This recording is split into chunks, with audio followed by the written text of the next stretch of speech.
आज हम लोग जेग बोर्ड के द्वारा जारी सोशल साइंस के मॉडल सेट 2 के सवालों को हल करेंगे। तो आइए हम लोग पहला सवाल पर आते हैं। पहला सवाल है 1789 ईस्वी में फ्रांस की क्रांति के समय किसका शासन था? तो इसका आंसर होगा ऑप्शन नंबर ग, लुई 16वीं। दूसरा सवाल है स्पिरिट ऑफ लॉ नामक पुस्तक का लेखक कौन था? इसका आंसर होगा ऑप्शन नंबर ख, ऑप्शन नंबर ख। तीसरा सवाल, यह किसका कथन है जब फ्रांस छींकता है तो बाकी यूरोप को सर्दी जुकाम हो जाता है? इसका आंसर होगा ऑप्शन नंबर क, मैटरनिक। ये कथन मैटरनिक का है। चौथा सवाल पर आते हैं। चौथा सवाल है जर्मनी का एकीकरण कब पूरा हुआ? तो जर्मनी का एकीकरण कब पूरा हुआ था? जर्मनी का एकीकरण पूरा हुआ था 1871 में। ऑप्शन नंबर ग।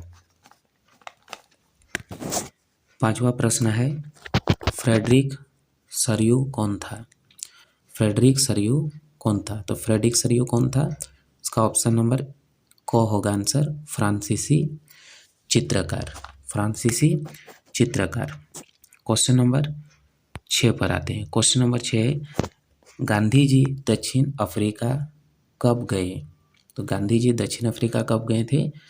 इसका राइट आंसर होगा ऑप्शन नंबर घ, 1893 में। 1893 में। Next question, question number 7, Chauri Chaura में हिंसात्मक घटना कब हुई? तो चौरी चौरा में हिंसात्मक घटना कब हुई थी? 5 फरवरी 1922 को। इसका राइट आंसर होगा ऑप्शन नंबर क। अगला सवाल पर आते हैं। अगला सवाल है 8 नंबर का, क्वेश्चन नंबर 8, रॉलेट एक्ट कब पारित हुआ? तो रॉलेट एक्ट कब पारित हुआ था? यह पारित हुआ था वर्ष 1919 में। इसका राइट आंसर होगा ऑप्शन नंबर ख। Next question, question number 9, Vande Mataram गीत किस पुस्तक से लिया गया है? तो इसका आंसर हो जाएगा ऑप्शन नंबर क, आनंद मठ। किससे लिया गया? ये आनंद मठ से लिया गया है। अगला सवाल पर आते हैं। प्रश्न संख्या 10, बापू किन्हें कहा जाता है? तो इजी क्वेश्चन है, इसका आंसर सबको पता है। इसका आंसर हो जाएगा ऑप्शन नंबर ख, महात्मा गांधी। अगला प्रश्न 11वां नंबर पर आते हैं। समाप्यता के आधार पर संसाधन कितने प्रकार के होते हैं? तो समाप्यता के आधार पर संसाधन 2 प्रकार के होते हैं, नवीकरण और अनवीकरण। इसलिए इसका राइट आंसर हो जाएगा ऑप्शन नंबर क। नेक्स्ट क्वेश्चन, क्वेश्चन नंबर 12, निम्नलिखित में से किस राज्य में सीढ़ीदार खेती की जाती है? इसका राइट आंसर होगा ऑप्शन नंबर घ, Uttarakhand. Uttarakhand. Next question, question number 13। Question number 13 है पूर्वी तट के नदी डेल्टाओं पर किस प्रकार की मृदा पाई जाती है? इसका राइट आंसर होगा ऑप्शन नंबर ग, जलोढ़ मृदा।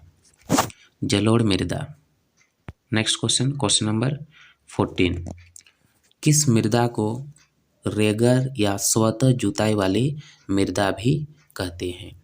किसे रेगर या स्वतः जुताई वाली मृदा भी कहते हैं? तो इसका आंसर हो जाएगा ऑप्शन नंबर क, काली मृदा को। अगला सवाल 15वें सवाल पर आते हैं। तो 15 नंबर क्वेश्चन में दिया है इनमें से कौन सा संरक्षण तरीका समुदायों की भागीदारी नहीं करता है, सीधी भागीदारी नहीं करता है? इसका आंसर होगा ऑप्शन नंबर घ। अगला सवाल प्रश्न संख्या 16 पर आते हैं। क्वेश्चन नंबर 16 है, भारत जैव विविधता से समृद्ध देश है और विश्व की कितनी प्रतिशत उपजातियां भारत में पाई जाती है? इसका आंसर होगा ऑप्शन नंबर को 8%। अगला सवाल, सवाल नंबर 17 पर, भारतीय वन्यजीव अधिनियम कब लागू किया गया? इसका आंसर हो जाएगा ऑप्शन नंबर गो 1972। Next question, question number 18, Bharat में बहुउद्देशीय नदी परियोजना को आधुनिक भारत का मंदिर किसने कहा? आधुनिक भारत का मंदिर किसने कहा था? तो क्वेश्चन नंबर 18 का राइट आंसर हो जाएगा ऑप्शन नंबर गो जवाहरलाल नेहरू ने। Next question, question number 19, Damodar नदी घाटी परियोजना किस राज्य में स्थित है? क्वेश्चन नंबर 19, तो इसका आंसर हो जाएगा ऑप्शन नंबर को Jharkhand. Next question, question number 20 पर आते हैं। क्वेश्चन नंबर 20 में दिया हुआ है, सरदार सरोवर बांध से कौन सा राज्य प्रभावित होता है? तो इसका राइट आंसर होगा ऑप्शन नंबर ख Gujarat. Next question, question number 21, question number 21 में सवाल है, औसत आय या जिसे प्रति व्यक्ति आय कहेंगे की गणना किस प्रकार की जाती है? तो औसत आय हम लोग कैसे निकालते हैं? इसके लिए देश की कुल आय को देश की कुल जनसंख्या से विभाजित किया जाता है। तो ऑप्शन नंबर को होगा इसका राइट आंसर।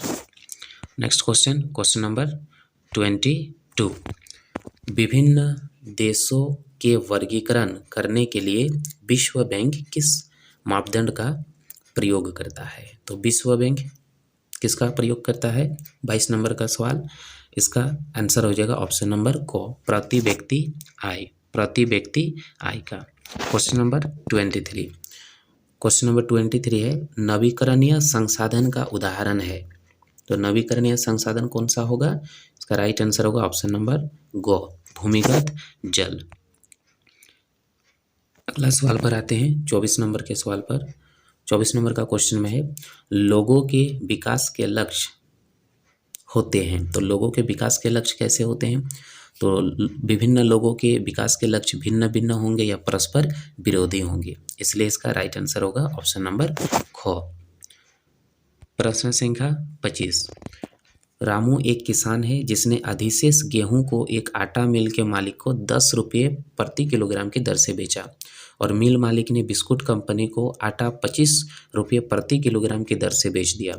बिस्कुट कंपनी ने आटे के साथ चीनी एवं तेल जैसी चीज़ों का उपयोग कर बिस्कुट के 4 पैकेट बनाई और बाजार में उपभोक्ताओं को 80 रुपया में 20 रुपये प्रति पैकेट बिस्कुट बेचा। सकल घरेलू उत्पाद की गणना में उपर्युक्त में से किस वस्तु के मूल्य को लिया जाएगा? तो जब हम लोग जीडीपी का कैलकुलेशन करते हैं, गणना करते हैं, तो इसके लिए हम लोग अंतिम वस्तु को लेते हैं और इस प्रश्न में जो अंतिम वस्तु है वो कौन है? अंतिम बिस्कुट है अंतिम वस्तु, इसलिए 25 नंबर का जो सवाल है इसका सही आंसर हो जाएगा ऑप्शन नंबर घ बिस्कुट। अगला सवाल, प्रश्न संख्या 26, विनिर्माण की क्रिया किस क्षेत्र का भाग है? तो विनिर्माण किस क्षेत्र में आता है? विनिर्माण आ जाएगा द्वितीयक क्षेत्र में, इसलिए प्रश्न संख्या 26 का आंसर होगा ऑप्शन नंबर गो द्वितीयक क्षेत्रक। अगला सवाल है 27 नंबर का, अनीता एक साड़ी की दुकान में काम करती है जहां सवैतनिक अवकाश का कोई प्रावधान नहीं है, जबकि सीता एक सरकारी अस्पताल में नर्स है जहां उसे वर्ष के कुछ दिन सवैतनिक अवकाश मिलता है। इन दोनों में से किसका कार्य क्षेत्र संगठित है और किसका असंगठित है? तो जो साड़ी दुकान में काम करती है अनीता, इसे सवैतनिक अवकाश का कोई प्रावधान नहीं है। इसका मतलब ये अनीता असंगठित क्षेत्र में कार्य कर रही है और सीता संगठित क्षेत्र में कार्य करती है। तो 27 नंबर का सही आंसर होगा ऑप्शन नंबर को। अगला सवाल पर आते हैं। अगला सवाल है 28 नंबर में, अंतिम वस्तुओं के मूल्य में मध्यवर्ती वस्तुओं का मूल्य खाली जगह होता है। तो जो अंतिम वस्तु होते हैं उसमें मध्यवर्ती वस्तुओं का मूल्य पहले से ही शामिल रहता है, पहले से ही शामिल होता है, इसलिए 28 नंबर के प्रश्न का सही उत्तर होगा ऑप्शन नंबर को पहले से ही शामिल। नेक्स्ट क्वेश्चन, क्वेश्चन नंबर 29, राष्ट्रीय ग्रामीण रोजगार गारंटी अधिनियम कब अस्तित्व में आया? तो ये कब अस्तित्व में आया था? प्रश्न संख्या 29, इसका आंसर हो जाएगा ऑप्शन नंबर को 2005 ईस्वी में, 2005 ईस्वी में। अगला सवाल पर आते हैं, क्वेश्चन नंबर 30। क्वेश्चन नंबर 30 है, भंडारण को किस क्षेत्र में शामिल किया जाता है? तो भंडारण स्टोरेज उसको किस क्षेत्र में शामिल किया जाता है? इसका राइट आंसर होगा ऑप्शन नंबर गो, तृतीय क्षेत्र में। अगला सवाल, प्रश्न संख्या 31, संघीय शासन व्यवस्था के संबंध में कौन से कथन असत्य है? तो इसका सही आंसर हो जाएगा ऑप्शन नंबर घ, अदालतों को संविधान और विभिन्न स्तर की सरकारों के अधिकारों की व्याख्या का अधिकार न होना, ये असत्य कथन है। अगला प्रश्न, क्वेश्चन नंबर 32।